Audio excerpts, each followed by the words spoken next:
So let's get into a story well, it's pretty powerful, almost haunting, really. It's called The Parable of the Vanishing Spectacle, and it's all about what happens when the show is over, and maybe more importantly, what that reveals about all of us. All right, so where does this all kick off? We're on the cobblestones of this bustling marketplace, a place called the Motley Cow. Just picture it, a big crowd, everyone packed together, all their eyes fixed on one single spot. And then it all goes wrong. A tightrope walker, the very person who had them all captivated just seconds before, falls. But here's the thing. The truly chilling part is the reaction. That initial shock, that flash of excitement, it just evaporates. It dissolves into this cold, hollow nothingness. You know, this exact moment, this sudden drop-off, it actually has a name, and it's really the heart of this whole parable. So the show is over. Not because the curtain came down, but because of a tragedy.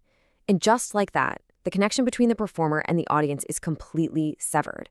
The thrill they were chasing is gone, and with it, so is all of their interest. And this is where we get the core idea, right? The vanishing spectacle.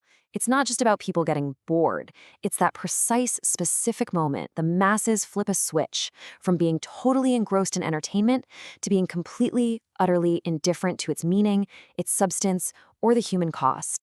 Now, you might think this is just how crowds are, right? But according to this story, it's not random at all. This was actually the moment a really cynical bet paid off. A wager that was made by this force called the spirit of contempt. And here's what that bet was all about.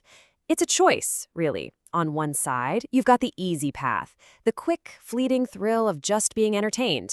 And on the other, the much harder path, facing the difficult truth of someone actually trying to transform, to become something more. The bet was on which one people would choose. See, for the people watching, this wasn't some noble quest. It wasn't about someone striving for greatness. It was just a show, an amusement. And the second the show was over, it meant nothing. It's the perfect, brutal example of spectacle over substance, every single time. Okay, so the spectacle vanishes. The crowd's attention is gone. What's left? Well, the aftermath is pretty stark. The marketplace just clears out. It's incredible. As the life is literally draining from this tightrope walker, the crowd does the same. They just walk away, leaving his broken body on the cobblestones with only one person, Zarathustra, who stays behind. And what this empty marketplace shows us is just devastating. The walker's body, it's now this physical proof of how terribly isolated you are when you dare to strive for more. His failure becomes proof that mediocrity can, and will, actively sabotage anyone trying to overcome it.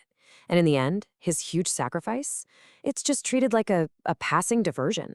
And you have to understand, this isn't just people being bored or apathetic. The parable suggests it's a symptom of something way deeper, this low hum of modern unease. It's that sneering you see from the safety of the sidelines, right? From people who'd rather watch you fail than ever risk anything themselves.